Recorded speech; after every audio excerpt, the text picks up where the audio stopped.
Hello! ఈరోజు నుండి Kashmir series అనేది వస్తాయన్నమాట నా ఛానల్‌లో. హాయ్ అండి. ఛానల్‌కి ఎవరైనా కొత్త వాళ్ళొచ్చుంటే నా వీడియోస్ నచ్చితే లైక్ చేయండి, షేర్ చేయండి, కామెంట్ చేయండి. నా ఛానల్‌ని సబ్స్క్రైబ్ చేసుకోండి. ఆల్ అనే బటన్ పైన మీరు ప్రెస్ చేయండి. ఇంకా లేట్ చేయకుండా వీడియోలోకి వెళ్దాం పదండి. అయితే నేను ఇది కాశ్మీర్‌కి మేము 2 మంత్స్ ముందరే టికెట్స్ అనేవి బ్లాక్ చేసుకున్నాం. అంటే కార్తీక మాసం అయిపోయాక మేము టికెట్స్ అనేవి కార్తీక మాసంలో అనుకుంటాం మేబీ. కార్తీక మాసంలోనే మేము టికెట్ అనేది బ్లాక్ చేసుకున్నాం. అన్ని డేట్స్ అవన్నీ అందరికి కంఫర్ట్‌గా ఉన్నాయి చూసేసుకొని లీవ్స్ అనేది చూసుకున్నాం అనమాట. అప్పుడు మాకు అది సంక్రాంతి సీజన్ అనమాట. సంక్రాంతికి ఇక్కడ పిల్లలకి హాలిడేస్ ఉంటాయన్నమాట. ఇంకా ఒక 1 వీక్ అలాగా స్కూల్ వాళ్ళు ఇస్తే ఇంకొక 3 డేస్ మేము ఎక్స్ట్రా పెట్టేసుకున్నాం. అలా కాశ్మీర్ ట్రిప్ అనేది ప్లాన్ చేసుకున్నాం. ఇంకా ఈ ప్యాకింగ్ అనేది నేను ఒక 4 డేస్ ముందర స్టార్ట్ చేశాను. 1 వీక్ ముందర నేను షాపింగ్ అంతా కంప్లీట్ చేసేసుకున్నాను. షాపింగ్ చేసేసుకొని అన్నీ వాష్ చేసుకొని నీట్‌గా అరేంజ్ చేసేసుకొని దేని దానికి ఏ డేకి ఆ డే అన్నీ సరిపడా పెట్టేసుకున్నాననమాట. ఇది 3 డేస్ బ్యాక్ అనమాట. ఇవి నేను మొత్తం ప్యాకింగ్ చేసేస్తున్నాను ఇంకా. ఆ బ్యాగ్‌లోకెళ్ళి ఇంకా ఏది ముట్టేది లేదనమాట. అలా ప్యాక్ చేసుకుంటున్నాననమాట 3 డేస్ ముందరే. అంటే ఇది లాంగ్ ట్రిప్ కదా! మా లైఫ్‌లోనే ఇది పెద్ద ట్రిప్ అనమాట. ఎక్కువ డేస్ కూడా వెళ్తున్నామనమాట. ఒక 10 డేస్ ఇల్లు వదిలిపెట్టి ఒక టూర్‌కెళ్తున్నామంటే ఇదే ఫస్ట్ టైం. ఎప్పుడైనా ఒక 1 వీక్ 5 డేస్ అంతకంటే ఎక్కువ వెళ్ళేవాళ్ళం కాదు. ఇప్పుడు 10 డేస్. అది కాశ్మీర్‌కి. ఇంకా ఇబ్బంది పడుకోకుండా ఉండాలి కదా అనేసి బట్టలు డబల్‌గా స్వెటర్స్ ఇంకా తెలిసింది కదా! అన్నీ ఇంకా సాక్స్‌లనేవి, ఇన్నర్ వేర్ అనేది ఇంకా ఎక్స్ట్రాగా పెట్టేసుకోవాలి. కొంచెం నార్మల్ వేర్ కాకుండా కొంచెం స్వెటరీగా ఉండాలనమాట. ఉలెన్‌వయితే కొంచెం మంచు పడినా బట్టలు తడవకూడదు, చలి పెట్టకూడదు. అలాగా అన్నీ సెట్ చేసుకున్నామనమాట. నైట్ వేర్ కూడా ఫుల్‌గా ఉండేలాగా స్వెట్ షర్ట్స్ లాగా ప్రిఫర్ చేశామనమాట. అలాగే షాపింగ్ చేశాం. ఇంకా ఇది 3 డేస్ ముందర ఎర్లీ మార్నింగ్ అది ఒక 4 టైంలో ఏది మర్చిపోకూడదు, పీస్‌ఫుల్‌గా అన్నీ పెట్టేసుకోవాలి, నీట్‌గా సర్దుకోవాలనే ఉద్దేశం కొద్దీ మార్నింగ్ నేను ప్యాకింగ్ చేసుకుంటున్నాను. ఇప్పుడనే కాదు, ఏదైనా టూర్‌కెళ్ళాలనుకున్నా, లాంగ్ టూర్ వేసినా లేదంటే చాలా రోజుల తర్వాత మన ఊరికెళ్ళేటప్పుడైనా గానీ నేను ఇలాగే ప్లాన్ చేసుకుంటాను. ఒకరోజు మార్నింగ్ లేస్తాను, బ్యాగ్‌లన్నీ నైటే తీసి పెట్టేసుకుంటాను. ఇంకా అంతే ఒక బుక్‌లో అన్నీ నోట్ చేసుకుంటాను. ఏం తీసుకెళ్ళాలి, ఎలా ప్యాకింగ్ చేసుకోవాలి, స్కిన్ కేర్ ఏం తీసుకోవాలి, హెల్త్ కేర్ ఏం తీసుకోవాలి, ఇవన్నీ నేను నోట్ చేసి పెట్టేసుకుంటాను. నేను ఎవరికన్నా ఏమన్నా తీసుకెళ్ళడానికైనా గిఫ్ట్స్ అయినా సంథింగ్ ఏదైనా నోట్ చేసేసుకుంటాను. నేను మళ్ళీ ఏదైనా ఫంక్షన్స్ ఉన్నా దాంట్లో ఊరికెళ్ళేటప్పుడు ఏదైనా ఫంక్షన్స్ ఉన్నా ఆ ఫంక్షన్‌కి ఏం వేసుకోవాలి, ఎలాంటి ఏం వాడుకోవాలి, అవన్నీ నేను దానికి సరిపడా అవన్నీ లిస్ట్ అనేది నేను లిస్ట్ అవుట్ అనేది రాసేసుకుంటాననమాట నోట్‌బుక్‌లో. అదేవిధంగా 1 డే ఇది ఎర్లీ మార్నింగ్. ఇంకా ఇవన్నీ సర్దేసుకుంటున్నాను.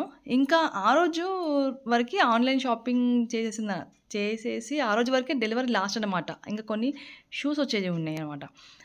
ఆ షూ వచ్చిన తర్వాత అన్ని చెప్పులన్నీ క్లీన్ చేసి, షూ అంతా క్లీన్ చేసి ఒక 2 డేస్‌లో ఎండిపోతాయి కదా అనేసి నేను ఇంకా షూ ఒకటే పెండింగ్ ఉంది. అంతలోపల బట్టల ప్యాకింగ్ అంతా చేసేద్దాం అనేసి ఇది ముట్టుకోకూడదనంట. ఇంక ఈ బట్టల ప్యాకింగ్ చేసేస్తే ఇది ముట్టుకోకూడదు ఇంకా everything, night wear, day care, next చలి పెట్టకుండా డబల్ వేసుకోవాలనుకున్న సాక్స్‌లైనా అలా ఒక 2 స్వెటర్స్, ఒకటి వాటర్ ప్రూఫ్, ఒక నైట్ టైమ్‌లో వేసుకోవడానికి ఒక స్వెటర్ అన్నట్టుగా నేను అన్నీ ప్యాకింగ్ చేసి పెట్టేసుకున్నాననమాట. ఈ ట్రిప్‌కి నేను తీసుకున్న ఎక్స్ట్రా క్లాత్ వేర్ ఏంటంటే థర్మల్స్, సాక్సులు, ఆహ్, జాకెట్స్ అంటే ఎలా అంటే ఇంకా మనకి యూకే, యూఎస్‌లో వేసుకుంటారు కదా! అలాంటి బందోబస్తు జాకెట్స్ ఏదైనా తీసుకున్నాననమాట. నాకసలు చలి పడదు. ఈ అసలకి ఈ టైంలో నేను వెళ్ళొద్దనుకున్నాను. కాకపోతే మా పాప కోరిక మేరకి స్నోఫాల్ కావాలి అనే ఇప్పుడు ఈ డిసెంబర్, జనవరిలోనే కదా స్నోఫాల్ పడేది. అందుకోసమని ఇప్పుడు రెడీ అయ్యామనమాట. అందువల్ల ఇంక లేదంటే సమ్మర్‌లో వెళ్దామని ప్లానింగ్. అలా ఇదంతా సర్దేసరికి మా పాప స్కూల్ టైమ్ అయిపోయింది. మా వారి ఆఫీస్ టైమ్ అయిపోయింది. నేను ఇంకా మళ్ళీ కిచెన్‌లోకెళ్ళి నా వర్క్ నేను చేసేసుకున్నాను. ఇంకా కొన్ని ఫోటో షూట్స్‌కి, తర్వాత తాజ్‌మహల్ దగ్గర వేసుకోవాల్సిన డ్రెస్సు, ఇంకా నేనొక హెయిర్ డ్రైయర్ తీసుకున్నాను. ఎందుకంటే చలికాలంలో నేనిక్కడ బెంగుళూరులో అయినా నాకు చలి ఎక్కువగా పెడితే పడుకునే ముందర ఇంకంతే. పడుకున్న తర్వాత ఇంకా స్విచ్ బోర్డ్ దగ్గర హెయిర్ డ్రైయర్ అనేది పెట్టేసుకొని, ఆ వేడి గాలనేది నేను బాడీకి అప్లై చేసుకుంటాననమాట. హె ఆ హెయిర్ డ్రైయర్ అనేది నేనిప్పుడు తీసుకెళ్ళాను. ఎందుకంటే అక్కడ చలి ఎక్కువ గదా! అక్కడ గూడా హీటర్ సరిపోకపోతే ఇంకా వెచ్చదనం కోసమని నేనది తీసుకోవాల్సొచ్చింది. తర్వాత కొన్ని కాటన్ ప్యాడ్స్, కొన్ని ఫస్ట్ ఎయిడ్ కిట్, కొన్ని టాబ్లెట్స్.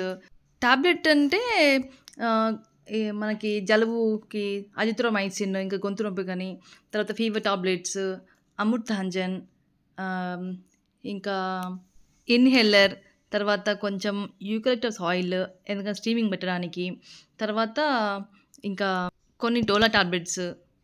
అమృతాంజన్ అయితే కంపల్సరీ తీసుకెళ్ళండి. ఎందుకంటే అది మనకి హెడ్‌ఏక్ అయినా, నొప్పులకైనా పనిచేస్తదనమాట. మేమెళ్ళేది ఇప్పుడు కొండలు ఎక్కడం అవి ఉంటాయి గదా! కొంచెం కాళ్ళు నొప్పులాగా గూడా అనిపిస్తది. నర్వస్‌లాగా ఫీల్ అనిపిస్తది. ఎందుకంటే అది కూల్ ప్రదేశము. దానివల్ల గూడా కొన్ని నొప్పులనేవి బాడీకి ఉంటాయనమాట. ఇంకా అలాగా మనం బాడీకి అప్లై చేసేసుకుంటే కొంచెం ఉపశమనంలాగా అనిపిస్తది. ఈ టూర్ అనే గాదు, నేను ఎటు బయటికెళ్ళినా, షాపింగ్‌కెళ్ళినా, ఒక్కరోజు షాపింగ్‌కెళ్ళినా, ఒక్కరోజు ఊరికెళ్ళినా, ఏ ఊరికెళ్ళినా నా హ్యాండ్ బ్యాగ్‌లో ఉండాల్సిన ఇంపార్టెంట్ ఐటెమ్ ఉందంటే అమృతాంజన్, ఇంకా తర్వాత మసాలా బాక్స్ ఉంది గదండీ! ఇందాక ఫస్ట్ చూపిచ్చాను. లవంగ, యాలకులు, కొంచెం కరక్కాయ, మిరియాలు అలా ఉంటాయి. ఆ బాక్స్ తీసుకెళ్తాననమాట. అది నా హ్యాండ్ బ్యాగ్‌లో ఈ 2 కంపల్సరీగా ఉంటాయి. స్కిన్ కేర్ అయిపోయింది, మెడిసిన్ బాక్స్ అయిపోయింది, ఫస్ట్ ఎయిడ్ బాక్స్ అయిపోయింది. తర్వాత next makeup box. Makeup box, తర్వాత మనకి క్రీమ్స్ ఎక్కువ తీసుకెళ్ళాలి. డ్రైగా అయిపోతుందన్నమాట మన స్కిన్. కాకపోతే నేను ఎలాంటి క్రీమ్స్ ఏం తీసుకెళ్ళలేదు. కేవలం ఆముదం మాత్రమే తీసుకెళ్ళాను అంతే. ఆముదమే నన్ను కాపాడింది, నా స్కిన్‌ని కాపాడింది. అసలు కొంచెం కూడా డ్యామేజ్ అవ్వలేదు నాకక్కడ స్కిన్‌కి. ఆహ్, మా మాకంటే ఒక 1 వీక్ ముందర మా అపార్ట్మెంట్ వాళ్ళు వెళ్లారైతే, వాళ్ళ స్కిన్ అయితే ఇట్లా పగిలిపోయిందనమాట. కంపల్సరీగా కొంచెం స్ట్రాంగ్‌గా ఉన్న, థిక్‌గా ఉన్న క్రీమ్స్ తీసుకెళ్ళండి, మాయిశ్చరైజర్ తీసుకెళ్ళండి అనేసి మాకు అడ్వైస్ చేశారు. నేను అవునానండి అని అనుకున్నాను. తర్వాత ఆముదం కంటే మించింది లేదసలు ఇంకా. ఆముదం అయితే ఇంక జిడ్డు. అది ఇంకా మనం స్నానం చేసేంత వరకు అది వదలదనమాట. కానీ స్ట్రాంగ్‌గా అసలు బాగా కాపాడింది స్కిన్‌ని. చాలా బావుంది. మాయిశ్చరైజ్‌గా మంచిగా ఉందనమాట. అది అక్కడ ఉన్న -డిగ్రీస్‌కి మన స్కిన్ చాలా డ్యామేజ్ అయిపోతుంది. హెయిర్‌కైనా, స్కిన్‌కైనా ఆముదమే నేను యూజ్ చేశాను. మళ్ళీ మళ్ళీ ఊరికెళ్ళిన తర్వాత అంటే కాశ్మీర్‌కెళ్ళిన తర్వాత డే అంతా తిరిగొచ్చిన తర్వాత నైట్ రూమ్‌కొచ్చిన తర్వాత ఫేస్ అంతా క్లీన్ చేసేసుకొని ఎలాంటి క్రీమ్స్ ఏం రాయలేదు. ఓన్లీ ఆముదం రాసుకొని, బొట్టు పెట్టేసుకొని పడుకున్నాను అంతే ఇంకా. ఎలాంటి నైట్ క్రీమ్స్ అలాంటివి ఏం అప్లై చేయలేదు. మళ్ళీ ఎర్లీ మార్నింగ్ నా స్కిన్ కేర్ అనేది చెప్తున్నాను. మళ్ళీ ఎర్లీ మార్నింగ్ ఏం చేశానంటే ఒక అరగంట ముందరల మనం చేసుకునే పనుల కంటే ఒక అరగంట ముందర లేచి కామ ఆయుర్వేదాలో నల్పమరాది తైలం అనేది ఒకటి దొరుకుతుంది. నల్పమరాది తైలం. అది ఒక ఫేస్ ప్యాక్ వేసుకున్న గ్లో అనేది వస్తుంది. అది ఆయిలే. కొంచెం యెల్లోయిష్ ఉంటుంది. అది రాసేసుకుంటే మన ఫేస్ అనేది కొంచెం గ్లోగా కనిపిస్తుంది. డ్రై అవ్వకుండా ఉంటుంది. ఇంకా ఎలాంటి ఇన్ఫెక్షన్స్ కూడా రావనమాట. అది డే బై డే నేను ఇంట్లో కూడా యూజ్ చేస్తాను. ఆ ఆయిల్ అనేది రాసేసుకుంటే మనకి ఫేస్ ప్యాక్ పెట్టుకోకపోయినా బావుంటుంది ఫేస్. ఎప్పటినుంచో ఈ ఆయిల్ గురించి చెప్దాం అనుకున్నాను. చెప్పట్లేదు కదా! నెక్స్ట్ టైమ్ ఎప్పుడైనా స్కిన్ కేర్‌లో చెప్తాను నేను. అంతే ఇంకా అలాగా నా స్కిన్ కేర్ అనేది పెట్టేసుకున్నాను. షాంపూస్, బాడీ వాష్‌లు అవన్నీ నేనేం తీసుకెళ్ళలేదు. ఎందుకంటే ఎక్కడ రూమ్‌లో అక్కడ ఇచ్చేస్తారనమాట. ఎక్కడికెళ్ళినా బాడీ వాష్‌లు ఇస్తున్నారు, మాయిశ్చరైజర్ ఇస్తున్నారు, షాంపూలు ఇస్తారు కాబట్టి ఇంకా నేను అలాంటివి ఏం తీసుకెళ్ళలేదు. ఒకటి ఎక్స్‌ట్రాగా మట్టికి సోప్ అయితే తీసుకెళ్ళాను. అది కూడా ఇంకా నార్మల్‌గా పియర్సో సంథింగ్ ఒక మేడిమిక్స్ అలా తీసుకెళ్ళాననమాట. 2 తీసుకెళ్ళాను. అది ఏవి వాడలేదు నేనసలు. అవి ఎలా తీసుకెళ్ళానో అలాగే తీసుకొచ్చాను. తర్వాత నేను ఇంకొక టిప్ కదా! నేను ఈ కాశ్మీర్ ట్రిప్‌లో నన్ను ఓన్ డెసిషన్ ఏంటంటే, నేను హ్యాండ్ బ్యాగ్ మెయింటైన్ చేయలేదిక్కడ. నేను బ్యాక్ ప్యాక్ తీసుకున్నాను. చూడండి స్కై బ్యాగ్‌లో కనిపిస్తుంది కదా పైన ఆ బ్యాక్ ప్యాక్ నాదనమాట. అది మెయింటైన్ చేశాను. నేను హ్యాండ్ బ్యాగ్ అనేది ఈ టూర్‌లో అసలు వాడలేదు. ఫస్ట్ టైమ్ నేను హ్యాండ్ బ్యాగ్ వాడకుండా ఒక టూర్‌కెళ్ళానంటే ఇదే ఫస్ట్ టైమ్. కానీ చాలా కంఫర్ట్‌గా అనిపించింది ఈ బ్యాగ్ వేసుకోవడం వల్ల. బికాజ్ ఒక హ్యాండ్ పెయిన్ ఉండదు. ఆహ్, గుర్రం మీద రైడ్స్ ఉంటాయి కదా! హార్స్ రైడింగ్ అని ఉంటుంది. ఇంకా వుడెన్ రైడ్ అని సంథింగ్ ఉంటుంది కాబట్టి, ఈ హ్యాండ్ బ్యాగ్‌లు జారిపోవడాలు, వేసుకోవడాలు వన్ హ్యాండ్‌కేసుకుంటాం కాబట్టి, స్లింగ్ బ్యాగ్ అయినా గానీ జారిపోవడాలు అవి ఉంటాయి కాబట్టి, ఐ ప్రిఫర్ బ్యాక్ ప్యాక్. అలాగా బ్యాక్ ప్యాక్ రెడీ చేసేసుకున్నా. దాంట్లో ఏం లేదు. ఒక మర్చిపోయాను. ఇంక థర్మల్స్‌తో పాటుగా థర్మల్ వాటర్ బాటిల్ కూడా పెట్టుకున్నాననమాట.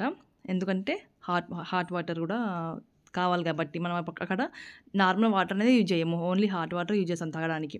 చూడండి ఈ బ్లూ కలర్ వైలెట్ కలర్ బ్యాగ్‌లోనేమో బాత్రూమ్ కిట్, వాజలిన్, ఆముదం, కండిషనర్ అలాంటి యూజ్ చేశాననమాట. ఆయిల్ ప్యాకెట్స్ నావి కాదండి, మా వారికి. షాంపూస్ కూడా నావి కాదండి, మా వారికి. తర్వాత ఇంకా బేబీ ఆయిల్ తీసుకెళ్ళాను మా పాప కోసమని. తర్వాత అంతే. ఆముదం కూడా తీసుకెళ్ళాను. దీంట్లో ఉంటుంది ఆ కాటన్ ప్యాడ్స్. చూడండి అది ఆముదం బాటిల్ సీల్డ్. యూజ్ చేసింది అసలు తీసుకెళ్ళకూడదు ఎయిర్‌పోర్ట్ జర్నీలో. అన్నీ కొత్తవి తీసుకెళ్ళాలి. సీల్ ఓపెన్ చేయనివి తీసుకెళ్ళాలి. తర్వాత అంతేనండి. ఇంకా అట్లాగా conditioner, oil bottles, shampoos, oils, Vaseline పెద్దగా నాకు ఉపయోగపడలేదు. ఆముదం వీలు కాని వాళ్ళు వాజలిన్ కూడా బాగా పనిచేస్తది. బట్ నేను ఎక్స్‌ట్రాగా తీసుకెళ్ళాను అంతే. తర్వాత కూలింగ్ స్పెట్స్ ఇవన్నీ ఈ బాత్రూమ్ కిట్ అనేది ఒక దాంట్లో పెట్టేసుకున్నాను ఒక బ్యాగ్‌లో. తర్వాత ఆ గ్రీన్ కలర్ పౌచ్ ఉంది కదా! దాంట్లో ఇంకొక గ్రీన్ కలర్ బ్యాగ్‌లోనేమో ఇంకా మా వారి కిట్టే పెట్టాననమాట దాంట్లో. ఒక షేవింగ్ కిట్, తర్వాత powder, puff, fair and lovely, అతని కిట్ మా వారి కిట్ పెట్టాననమాట దాంట్లో. నాది కూడా సన్ స్క్రీన్ సంథింగ్ అలాంటివి వచ్చాయి. అంతే ఆ గ్రీన్ కలర్ బాక్స్‌లో అలా అయిపోయింది. ఇందాక ఒక బాక్స్ చూసారు కదా! అది మొత్తం మేకప్ బాక్స్ అనమాట. దాంట్లో ఇంకా మేకప్ కిట్ అంతా దాంట్లోనే ఉండిపోతుంది. కాంపాక్ట్, ఫౌండేషన్ అలాంటివి. చూసారా ఇప్పుడు నేను ఈ పేపర్‌లో ఒక బుక్‌లో అన్నీ రాసేసుకున్నాననమాట. పెండింగ్ ఏంటని. తర్వాత ఇంకా కొత్త షూస్ వచ్చిన తర్వాత అన్నీ వాష్ చేసి అలా డ్రై చేసి పెట్టేసుకున్నాను. ఇంకా ఇదే డ్రెస్ అనుకున్నా కదా! ఆ రోజు కూడా 3 డేస్ ముందర కూడా ఇదే డ్రెస్ వేసుకున్నాను. కాకపోతే ఇది అప్పుడు వేసుకున్న తర్వాత మళ్ళీ ఒక రోజు ముందర వేసుకున్న డ్రెస్ అనమాట. అంటే టూర్‌కెళ్ళే ముందర నైట్ వేసుకున్న డ్రెస్ అనమాట ఇది. సో, ఇంకా వెళ్ళే ముందర అంటే గురువారం మేము వెళ్ళాం కదా! ఆ రోజు మిడ్‌నైట్ 2:00 అనమాట. అది ఎర్లీ మార్నింగ్ 2:00 లేచి ఇల్లంతా క్లీన్ ఊడ్చేసి పూజ చేసుకొని బయటికెళ్ళాలి కదా! ఇంకా ఎటు వెళ్ళినా ఇంకా ఇంట్లో దీపం పెట్టేసుకొని ఇల్లు క్లీన్ చేసుకొని వెళ్తాం కదా! పాచి దాంతోని వెళ్ళకూడదు కదా! అనేసి ఇంకా నాకు అట్లాగా అలవాటు అయిపోయింది కూడా. ఇంకా మార్నింగ్ 2:00కే లేచి ఇల్లు తూడ్చేసుకొని ఇంటి ముందర ముగ్గేసుకొని కడప కూడా ముగ్గులు పెట్టేసుకొని రెడీ అయ్యి వెళ్ళాననమాట. ఇంకా కిచెన్ కూడా క్లీన్ చేసుకున్నాను. అన్నట్టు ఆ కిచెన్ కూడా చూడండి ఒకసారి ఎలా ప్లాన్ చేసుకున్నాను ఏంటని. అలాగా చిన్న ముగ్గులు అలాగా వేసేసుకున్నాను. అంతే ఫాస్ట్‌గా ఒక గంటలో మ్యాక్సిమం అంతే. గంటలో ఇంటి పనంతా చేసేసుకున్నాను. స్నానం చేసుకున్నాను, పూజ చేసుకున్నాను, కిచెన్ అంతా నీట్‌గా పెట్టేసుకున్నాను. ఎందుకంటే బొద్దింకలు అవన్నీ రాకుండా మందు పెట్టేసుకున్నాను ముందు రోజు నైటే. క్రీమ్ లాగా దొరుకుతుంది కదా ట్యూబ్, అది పెట్టేసుకుంటే ఇంకా బొద్దింకలు కూడా రాకుండా, పిల్లలు చేయకుండా ఉంటాయన్నమాట. అలాగా ఇంకా ఏమైనా కూరగాయలు మిగిలిన పాలు, పెరుగు అన్నీ ముందు రోజే పనామెకి ఇచ్చేసాననమాట ఇంకా. అంతే ఇప్పుడు మేము దీనికనే కాదు, మేమేంటన్నా టెంపుల్‌కెళ్ళాలన్నా, తిరుపతికెళ్ళాలనుకున్నా, ఎర్లీ మార్నింగ్ బయలుదేరే టైంలో అయితే ఇదే వర్క్ ఉంటుంది రొటీన్. ఇంకా నైటే క్లీన్ చేసేసి పెట్టేసుకున్నాను. కాకపోతే మళ్ళీ మా వారికి అప్పుడు ఒకసారి టీ పెట్టిచ్చాననమాట మార్నింగ్. ఒకసారి తూడ్చేసుకుంటే పోతుంది కదా అనేసి తూడ్చేసుకొని అన్నిటి మీద అంటే తూడ్చేసుకొని ఆ గుడ్డలన్నీ వాష్ చేసుకొని మళ్ళీ ఆ ప్లాట్‌ఫామ్ మీద ఎండేసుకున్నాననమాట. తర్వాత గిన్నెలు కడేసుకున్నాను కదా నైట్, అదంతా బాల్కనీలో ఉండే ఆ టబ్ అంతా తీసుకొచ్చి మళ్ళీ లోపల పెట్టేసుకున్నాను. దుమ్ము పడతాయి కదా! అలా దుమ్ము పడకుండా పైన గుడ్డ కప్పేసుకున్నాను. డోర్ లాకేసేసుకున్నాను. బయట సిలిండర్ ఆఫ్ చేసేసుకున్నాను. ఇవన్నీ రొటీన్ అనమాట ఇంకా కామన్. తర్వాత ఇంకా వెజిటబుల్ కవర్స్ ఉంటాయి కదా! జిప్‌లాక్ కవర్స్ ఫ్రిడ్జ్‌లో పెట్టేటివి అవన్నీ నైటే వాష్ చేసి పెట్టేసుకున్నాననమాట. వచ్చేసరికి ఎండిపోతాయి. మళ్ళీ కొత్తగా వెజిటబుల్స్ అన్నీ దాంట్లో వేసేసుకోవచ్చు. అలాగా దీపం పెట్టేసుకొని బయలుదేరిపోయామనమాట ఇంకా ఇలాగా. పోచంపల్లి సారీ కట్టుకున్నానోచ్. అలాగా ఇంకా మా క్యాబ్ వచ్చేసింది. ఎయిర్‌పోర్ట్‌కి మేము బయలుదేరుతున్నాము. ఒకసారి నేను మా పాప బయలుదేరిపోయాము. రీచెక్ చేయమని మా వారిని వెనక రమ్మని చెప్పాను. ఒక్కసారి అన్నీ రీచెక్ చేసేసుకొని గీజర్స్ అన్నీ ఆఫ్ చేసుకొని, మెయిన్ అంతా ఆఫ్ చేసేసుకొని ఒక్కసారి బయటికి రమ్మని చెప్పేసాననమాట. దేవుని మొక్కేసుకొని రమ్మని చెప్పేసాను. అంతే కార్ ఎక్కేసాము, వచ్చేసాము ఎయిర్‌పోర్ట్‌కి. ఇంక ఇది ఎయిర్‌పోర్ట్ నియర్ బై అనమాట. చాలా బావుంటుంది ఎయిర్‌పోర్ట్. బెంగుళూరు ఎయిర్‌పోర్ట్ చాలా చాలా బావుంటుంది. ఒక రాజుల ప్యాలెస్ ఎలా ఉంటుందో అలా ఉంటుంది. అఫ్‌కోర్స్ ఇది రాజులు ఉన్న ఏరియా కాబట్టి మైసూర్, బెంగుళూరు, కర్ణాటక అంటేనే రాజులు ఉండే ఏరియా కాబట్టి ఆ థీమ్‌తోనే తయారు చేస్తారనమాట. అంటే ఎయిర్‌పోర్ట్స్ కొన్ని అంతెందుకు రీసెంట్‌గా ఎస్ఎంవిటి అని రైల్వే స్టేషన్ ఇండియాలోనే ఫస్ట్ ఏసీ రైల్వే స్టేషన్ బెంగుళూరులో ఓపెన్ చేశారనమాట. సేమ్ బెంగుళూరు ఎయిర్‌పోర్ట్ ఎలా ఉంటుందో అలాగే కన్‌స్ట్రక్షన్ చేశారనమాట. శ్రీ మోక్షగుండం విశ్వేశ్వరయ్య టెర్మినల్ అనమాట. Bengaluru railway station. అది ఇండియాలోనే ఫస్ట్ ఏసీ రైల్వే స్టేషన్. మీకు ఆల్రెడీ ఒకసారి చూపించాను అనుకుంటా. ఉడిపి టూర్‌కెళ్ళి వచ్చేటప్పుడు అక్కడే దిగాం. అప్పుడు చూపించాను అనుకుంటా. అంతే ఇంకా ఫ్లైట్ ఎక్కేసామా ఫుల్ రష్. చూడండి ఎలా ఉందో రష్. ఇంకా క్యాబిన్ బ్యాగ్ అన్నీ చెకప్స్ అన్నీ అయిపోయినాయి. క్యాబిన్ బ్యాగ్ అంతా పెట్టేసుకున్నాము, కూర్చున్నాము. చూడండి అసలు కంఫర్ట్ అనిపించలేదు నాకైతే ఈ ఫ్లైట్ జర్నీ. అస్సలు కంఫర్ట్ అనిపించలేదు. నాకు కాళ్ళు నొప్పులు కొంచెం ఒకలాగా అనిపించింది కట్టి పడేసినట్టుగా. ఎలా వెళ్తారో యూఎస్ఏ, యూకే వెళ్ళే వాళ్ళైతే ఎలా వెళ్తారో ఏమో. తర్వాత ఇంకా ఫ్లైట్ అనేది టేక్ ఆఫ్ అవుతుంది. ఇంకా అందరూ హాయ్ చెప్పేశారు. నేను వీడియో చేస్తున్నా ఒకసారి హాయ్ చెప్పండి అనేసి. మా పాప సీటు ఎక్కడో దూరంగా ఉందన్నమాట. ఇంకా వాళ్ళు లేరక్కడ. ఇంకా మిగతా వాళ్ళందరూ ఉన్నారన్నమాట. 3 ఫ్యామిలీస్ వెళ్ళామని ఒక షార్ట్ వీడియోలో చెప్పాను కదా! ఇంకా 3 ఫ్యామిలీస్ నా సరౌండింగ్‌లోనే ఉన్నారు. అందరూ హాయ్ చెప్పారు. ఇంకా ఇది బెంగుళూరు నుండి ఢిల్లీకి వెళ్తున్నాము. చీకట్లో కదా ఇంకా ఏం కనిపించదు. అట్లాగా షూట్ చేశాను అంతే. అలాగా మేము అక్కడికి దిగేసరికి 6:30 అట్లా అయిపోయింది. సన్ చాలా బ్యూటిఫుల్‌గా అనిపించారనమాట. ఆరెంజ్, యెల్లో బావుంది. చూడ్డానికి బావుంది. అలాగా మేము ఢిల్లీకి రీచ్ అయిపోయాం. అక్కడ రీచ్ అయిపోయిన తర్వాత ఇంకా కాసేపు రెస్ట్ తీసుకున్నాము. మళ్ళీ 6:30 నుంచి 11 వరకి మాకు లే ఆఫ్ ఉండే. ఇంకా అక్కడ రెస్ట్ తీసుకున్నాం. ఎంకామ్‌లో టిఫిన్ చేసాము, రెస్ట్ తీసుకున్నాము. అలా తిరిగేసాము. మీకు చెప్పేసాను కదా ఆల్రెడీ. అలాగా ఢిల్లీ రీచ్ అయిపోయాం. చూడండి సన్ ఇలాగ ఉంది.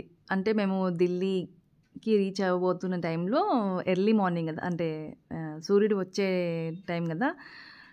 చూడండి అలాగా బాగా అనిపించింది. డార్క్ ఆరెంజ్ నుంచి యెల్లో గోల్డ్, కొంచెం ఆరెంజ్ రెడ్, తర్వాత గ్రే అలాగా బాగా అనిపించింది. అలా షూట్ చేశాననమాట. తర్వాత ఇంకా వచ్చేసాం కదా ఢిల్లీకి. ఢిల్లీకి వచ్చిన తర్వాత ఇంకా రొటీన్ ఏమీ చూసేశారు షార్ట్ వీడియోలో. మళ్ళీ ఢిల్లీ నుండి మేము శ్రీనగర్ ఫ్లైట్ వచ్చేంత వరకు వెయిట్ చేసాము ఢిల్లీ ఎయిర్‌పోర్ట్‌లోనే. ఢిల్లీ ఎయిర్‌పోర్ట్ చాలా పెద్దగా ఉంటది. తిరగడానికి ఒక టెర్మినల్‌కి వెళ్ళడానికి కొన్ని కిలోమీటర్స్ దూరం ఉంటుంది. ప్లస్ చాలా దూరం అనమాట. ఎటు వెళ్ళాలనుకున్నా దూరము. మా గ్యాంగ్ వచ్చేసిందనమాట. అందరూ యోయో చెప్తున్నారు. ఇక్కడ నుంచి మేము శ్రీనగర్ ఫ్లైట్ ఎక్కుతున్నాం ఢిల్లీ నుండి. ఢిల్లీ నుండి ఇంకా శ్రీనగర్ ఫ్లైట్ అనమాట. ఇక్కడ కూడా జనాలే. ఇంకా స్టార్ట్ అయిపోయింది. చూడండి ఫ్లైట్ టర్న్ అవుతుంది. టర్న్ అయ్యే టైంలో నేను వీడియో తీశాను. చాలా బాగుంది అసలు. అలా సడన్‌గా క్యాప్చర్ చేశాననమాట. చూడండి కరెక్ట్‌గా ఇట్లా ఫ్లైట్ అనేది షార్ప్‌గా టర్న్ తీసేసుకుంటుంది చూడండి ఇట్లాగా.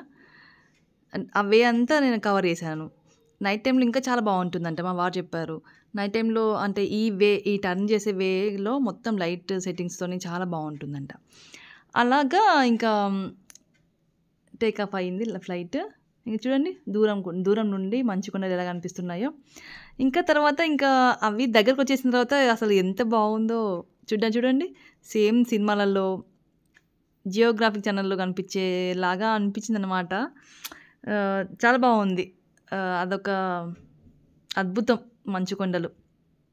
చాలా బాగుంది. ఇంకా ఇక్కడ ఈ ప్లేస్ ఎలా ఉంటున్నారో, ఎలా తట్టుకుంటున్నారో మేమైతే 10 డేస్ తట్టుకోవడమే చాలా కష్టమైంది అసలు. వాళ్ళకి ఎలా ఉంటున్నారో అంటే వాళ్ళకి అలవాటు అయిపోయింది వాళ్ళ లైఫ్ స్టైల్. నేను బెంగుళూరే చలనుకుంటాను. ఇంక అది అంతకంటే అసలు -డిగ్రీ కదా అసలు. అలాగా ఇంకా మేము శ్రీనగర్‌కి రీచ్ అయిపోయాం. ఇంకంతే. నేనిక్కడ ఎయిర్‌పోర్ట్‌లో పెద్దగా వీడియోస్ ఏం తీయలేదు. ఎందుకంటే అక్కడ సెక్యూరిటీ చాలా ఎక్కువగా ఉంది. డిఫెన్స్ ఏరియా అంట. అక్కడ వీడియోస్, ఫోటోస్ అలా నాట్ అలో అనమాట. అంతే ఇంకా ఈ ఏరోప్లేన్‌లో ఉండే ప్లేన్‌లోనే ఉండి నేను వీడియోస్, ఫోటోస్ అనేవి తీసేసుకున్నాను. ఇంకా ఇప్పటి నుంచి మేము బయటికెళ్ళేసరికి ఒక హాఫ్ అన్ అవర్ పైనే అయింది. ఇంకా ఇప్పటి నుంచి అంటే టైం చెప్పాననమాట. మేము ఈ టైంకి రీచ్ అవుతాం అనేసి. అంటే డ్రైవర్ గూడా మినీ వ్యాన్ తీసుకొని వచ్చేసారనమాట. ఇంకా వచ్చేసాను మీరు వచ్చేసేయండి అని. ఆహ్, గాడి నంబర్ చెప్పేసాడు. మేము అతనికి ఫోన్ చేసుకుంటూ అతన్ని మేము రీచ్ అయ్యాము. అంతే. వాళ్ళ హెల్పర్స్ వచ్చి మా లగేజ్ తీసుకొని కార్‌లో పెట్టేసి ఆహ్, మాకు హెల్ప్ చేశారనమాట. ఇంకా మేము స్టార్ట్ అయిపోయాం. మా మా జర్నీ స్టార్ట్ అయిపోయింది ఇక్కడి నుండి. ఇంకా మేము కార్ ఎక్కేసాము. అంటే మినీ వ్యాన్ బుక్ చేసుకున్నాం గదా! మేము 3 ఫ్యామిలీస్‌కి మినీ వ్యాన్ బుక్ చేసుకున్నాం. ఇతను మా డ్రైవర్. ఇతను మాతోని ఒక 5 డేస్ ట్రావెల్ చేశాడనమాట. వైష్ణవ్ యాత్ర వరకి ఇతను మాతోనే ఉన్నాడు. అంతే. వైష్ణవ్ యాత్ర అయిపోయిన తర్వాత మేము ఢిల్లీకెళ్ళిపోయాం గదా! మళ్ళీ. సారీ ఆగ్రాకెళ్ళిపోయాం గదా! ఇంకా అక్కడ తర్వాత మళ్ళీ చెప్తాను. ఇంకా వ్యాన్‌లో అంతా మా లగేజ్ అంతా ఎక్కిస్తున్నారు. మేము వ్యాన్ ఎక్కేసి ఇంకా చలో డాల్ లేక్. డాల్ లేక్ గురించి చాలా విషయాలు చెప్పాలి. నెక్స్ట్ ఎపిసోడ్‌లో వస్తుంది. ఇదంతా డాల్ లేక్ అనమాట. ఇంకా డాల్ లేక్ పొడుగుతా ఉంటూనే ఉంటుంది. కాకపోతే ఇక్కడ నుంచి మేము ఇంకా ఇది డాల్ లేక్ స్టార్ట్ అనమాట. ఎయిర్‌పోర్ట్ నుంచి కొంచెం దగ్గరే. చాలా దూరం ఏం కాదు డాల్ లేక్ అనేది. మనం ఎటు వెళ్ళాలనుకున్నా పెహల్గాము, గుల్మర్గ్ వెళ్ళాలనుకున్నా డాల్ లేక్ గుండానే వెళ్తాం అనమాట. డాల్ లేక్ మనకు డైలీ కనిపిస్తూనే ఉంటుంది మాకు మేము ఎటు వెళ్ళినా.